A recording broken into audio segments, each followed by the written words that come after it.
சிவன் ஆட்கொண்டார் அப்படிங்கிற வார்த்தை நம்ம கேள்விப்பட்டு இருப்போம். அதற்கான பொருள் என்ன, சிவன் ஆட்கொண்ட அப்புறம் நம்ம வாழ்க்கை எப்படி இருக்கும் அப்படிங்கிறத இந்த பதிவில் பார்க்கலாம்.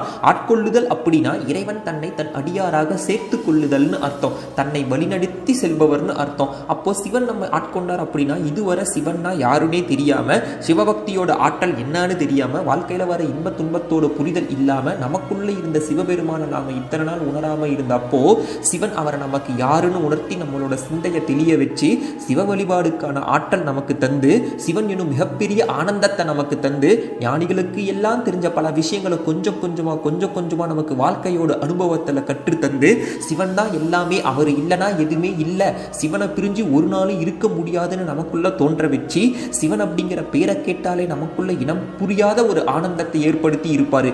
இதை தான் நம்ம சிவன் நம்மை ஆட்கொள்ளுதல் அப்படின்னு சொல்றோம். அப்படி அவர் நம்மளை ஆட்கொண்டார் அப்படின்னா அதை விட பெரிய பாக்கியம் நமக்கு இல்லை.